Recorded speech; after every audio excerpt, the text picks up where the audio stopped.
what is neurodegeneration? So this is a nerve cell. So this is the cell body and this is the axon and this is axonal terminal.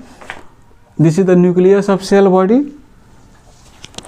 So this nucleus synthesizes proteins and these are transmitted through these microtubules to the axonal terminals, and from here neurotransmitters are released, and this is carried by dendrites of other cell bodies and transmitted to the next neurons. This is the chemical synapse through which this message is conveyed from one neurons to other neurons, and this is the underlying principle through which all the neurons of our brainstem, spinal cord are connected.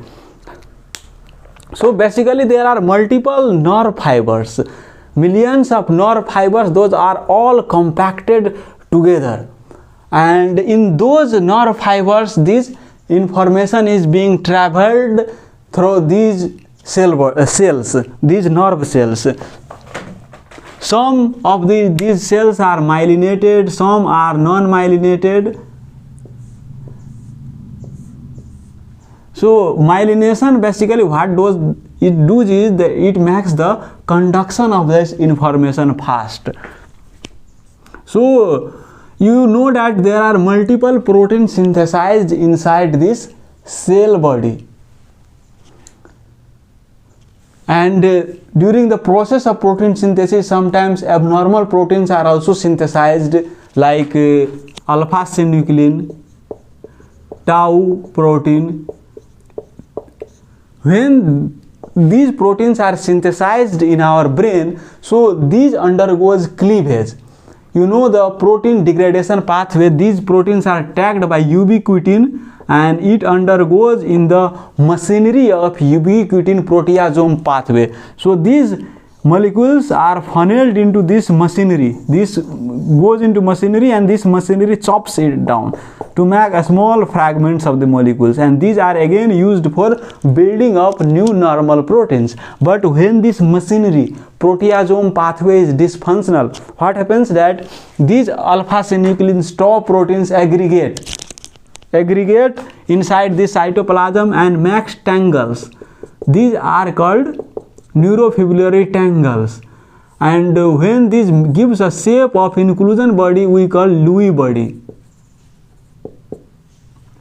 So these alpha synuclein stop proteins are abnormal proteins. Basically these should be degraded automatically by our healthy cells, but if it is not degraded due to any insult, any toxins, or as the process of aging, then these proteins accumulate and these causes cellular stress, and ultimately due to multiple these abnormal proteins this cell dies, and thus there is neurodegeneration.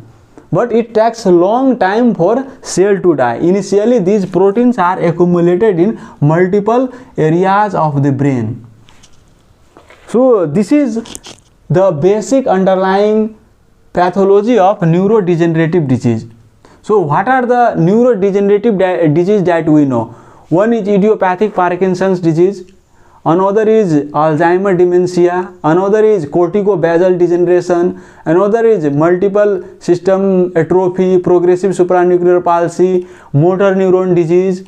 In motor neuron disease those corticospinal tracts are degenerated. In Parkinson's disease the cerebral cortex is also degenerated due to these alpha synucleins, as well as there is degeneration of this dopamine secreting stratum nigrum in the midbrain. In the ventral part of this midbrain there is a stratum nigrum that synthesizes dopamine, and from there the fiber goes to caudate nucleus and putamen to release that dopamine, and from there a fiber also goes to the limbic system, that is called mesolimbic pathway, to transport dopamine there, and that maintains our emotion. That limbic system expresses our emotions, and that caudate nucleus and putamen in turn again sends fiber to the motor cortex to fine tune our motor activities. For example, I am writing this alpha synuclein.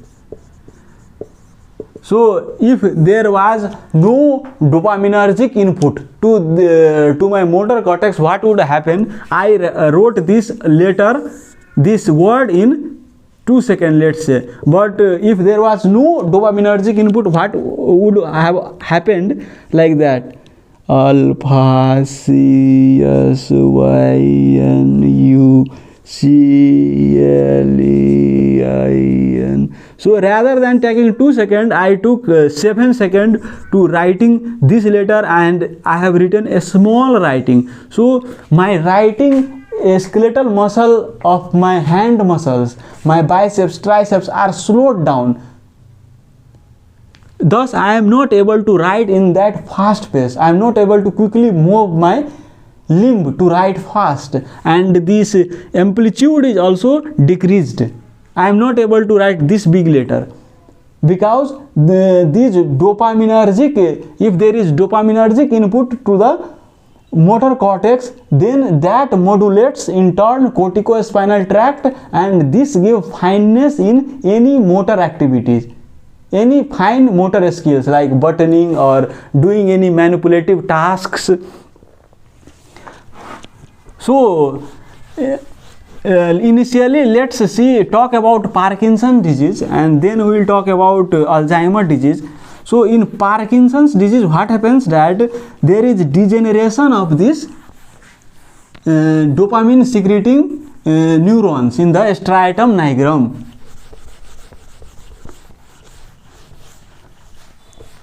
So let's make this midbrain. So you know that in a striatum nigram, from there the path, this fiber goes to the caudate nucleus and putamen. Caudate nucleus and putamen. And from the caudate nucleus and putamen, fiber goes to the motor cortex. This is the motor cortex, and one pathway is called direct pathway that stimulates it. Another pathway is called indirect pathway that inhibits it. So this is caudate nucleus and this is putamen. So what happens that dopamine are released here in this junction, and you know that in direct pathway there is D1 receptor, and in indirect pathway there is D2 receptor. So if there is if there is release of activation of this D1 receptor, then it excites this motor cortex, and with this D2 receptor it inhibits this cortex. But let's say there is no dopamine here, there is absence of dopamine because these neurons are degenerated and not able to secrete dopamine, but you know that acetylcholine is present, then acetylcholine will act on acetylcholic receptors, and this will give positive signals on both this direct pathway and indirect pathway.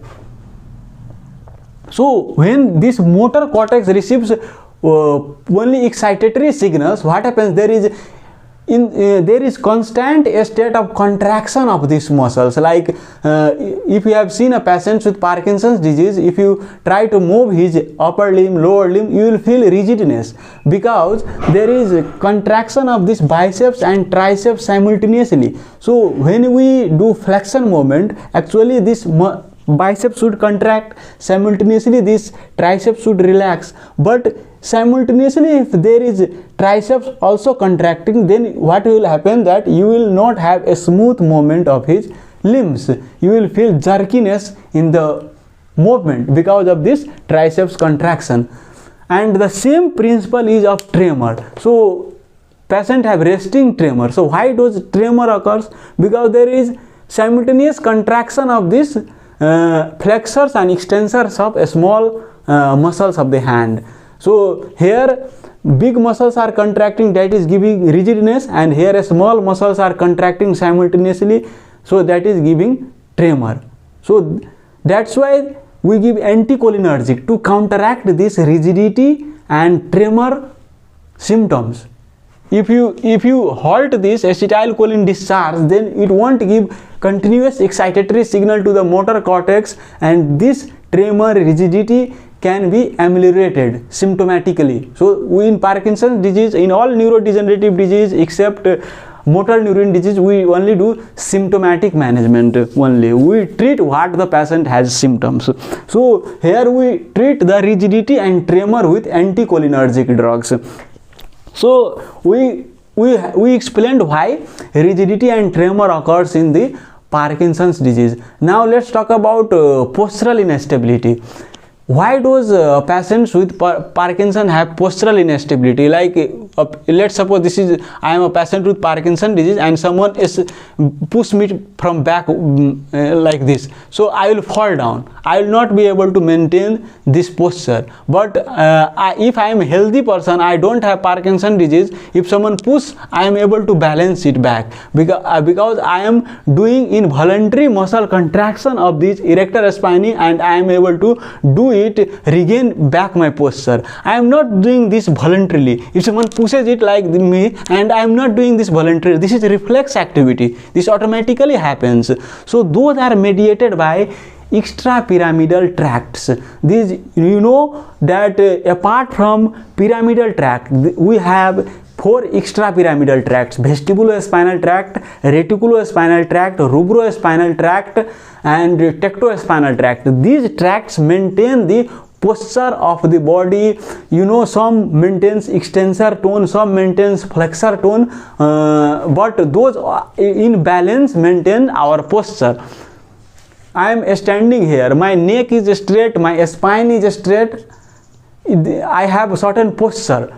So this posture, I have not done this voluntarily. This is being maintained involuntarily by this extrapyramidal tract. So this is the role of extrapyramidal tract, and those extrapyramidal tract starts from the brain stem. So you know that in midbrain, let's say this is midbrain, this is pons, and this is medulla. So from midbrain there are red nucleus, and from red nucleus the fiber goes down. This is called rubrospinal tract.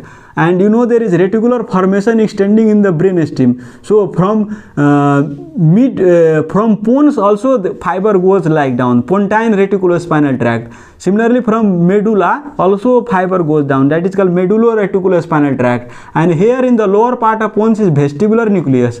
From here fibers also go down. This is called vestibulospinal tract. So these extrapyramidal tracts are helping in maintaining tone, posture of our skeletal muscles, and these nucleus are in turn influenced by this motor cortex. So fibers from this motor cortex also goes to this nucleus, and this motor cortex in turn is influenced by this basal ganglia. But if there is deficiency of dopamine, then this will not able to exert the effect on motor cortex, and this in turn will not be able to exert effect on this extrapyramidal tract. That's why if you see patients with Parkinson's disease, there is head is bent like this, spine is bent like this, hip is flexed, knee is flexed. So if you see his posture is like an infant sitting in the womb, in the uterus.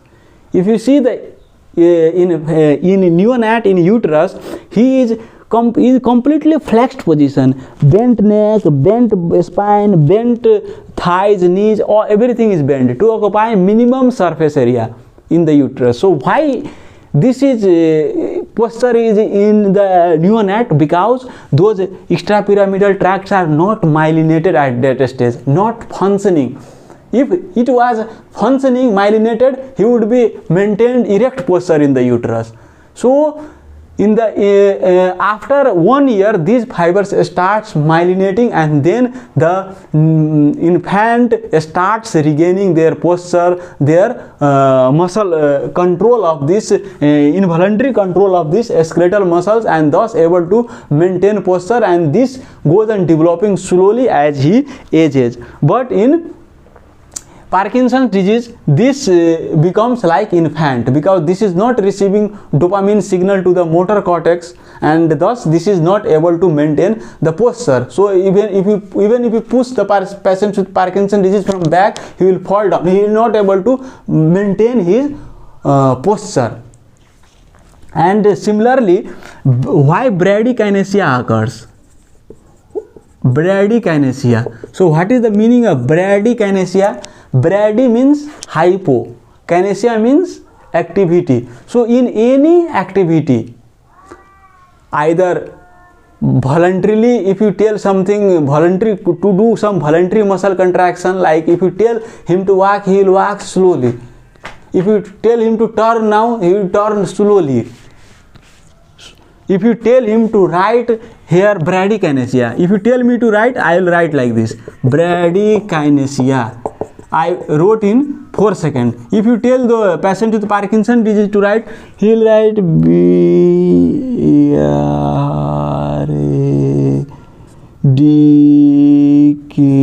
So he will take about 15 seconds to even write this letter. So he will write slowly and he will have a small writing. So why this slowness in skeletal muscle activity occurs? Because the fineness of the fine motor task, this writing is a fine motor task. So this is controlled by this corticospinal tract, and corticospinal tract is in turn influenced by dopaminergic signals from this caudate nucleus and putamen. But if it is not receiving these dopaminergic signals, then this activity, this writing becomes small. There is hypokinesia in every activities he do.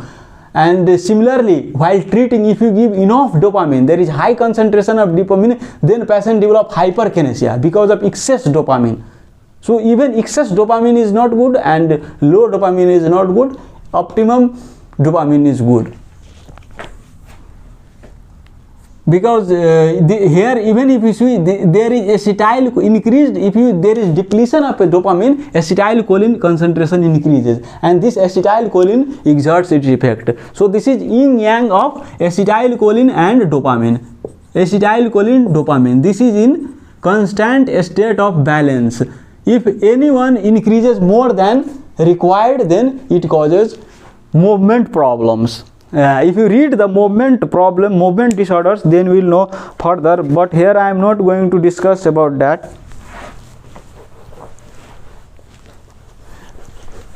So this is about motor symptoms that we see in Parkinson's disease.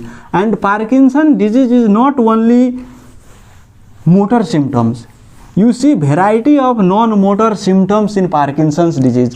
So why those non-motor symptoms occurs in Parkinson's disease? Those are explained by synucleopathies. Synucleopathies. I told in the beginning that these alpha synucleins are deposited in multiple areas of the brain. So let's suppose this is the brain. Let's draw the brain. So this is the cerebral cortex. And this is the frontal lobe, this is the parietal lobe, this is the temporal lobe, this is the occipital lobe. And if these alpha synucleins can deposit anywhere, if it deposits in the olfactory cortex, what happens that anosmia can occur. If it deposits below the thalamus, in hypothalamus, where there is master regulation of this sympathetic parasympathetic system, what will occur? Autonomic dysfunction. Sometimes excessive sympathetic activity, sometimes excessive parasympathetic activity can occur. So if those synucleins are deposited here, and if those synucleins are deposited in prefrontal neurons, then patient will have problem with cognitive activity. So what is cognition? To understand cognition, what you observe me, what I am doing. I am doing everything in front of you, that is cognitive tasks. So what I am doing? I am expressing a talk on neurodegenerative disease, Parkinson's disease. So I am expressing a language. How I am able to express this language? Because I have learned about this disease from the books, I have read it, so I have learned it. So learning requires what it requires. I have shown the pages of the book, I have heard some lectures about this disease. So this information I perceived from eye, ears, and then I will be able to engage my prefrontal neurons to learn what are the signs and symptoms in this disease, how do you diagnose, how do you treat. I learned it. This is called learning, and those learned information are stored in the memory, in the hippocampus, and from that hippocampus I am able to again access it back and engage again my prefrontal neurons to express it in the form of verbal language, visual language, body language. I am moving hand like this. If you have observed me, I am constantly moving my hand this that while I am speaking. This is the body language, and this is occurring involuntarily. So this is also one of the visuospatial tasks.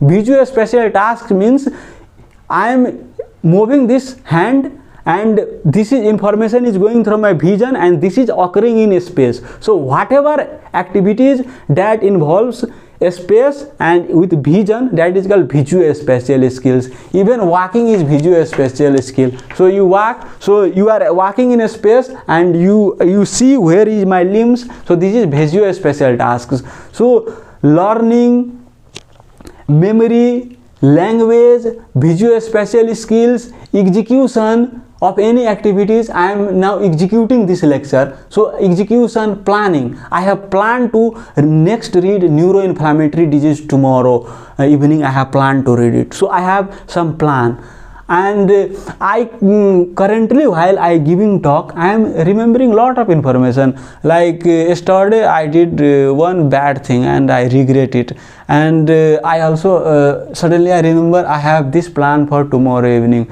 So this is I am planning for future, and I am thinking also of past in the prefrontal cortex, and I am also giving the lecture.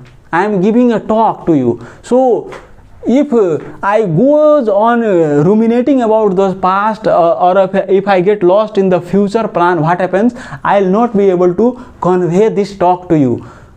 I am giving you undivided attention of myself to you, so that I can deliver this talk effectively, so that you can understand what I am telling effectively.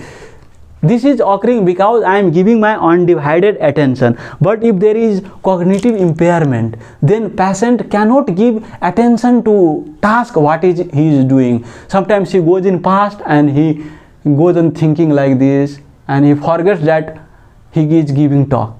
He goes in future and he forgets that he is giving talk, and suddenly he remembers, oh, I was doing this task.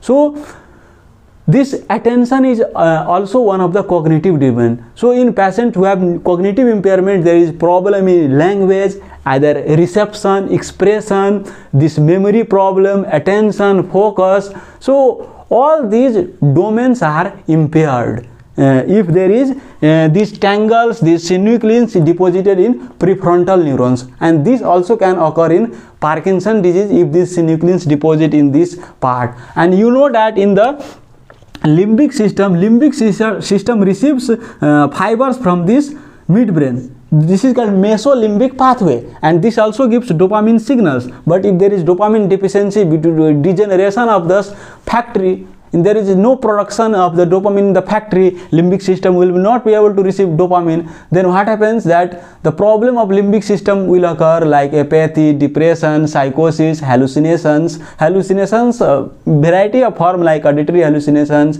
visual hallucinations. So this can also occur.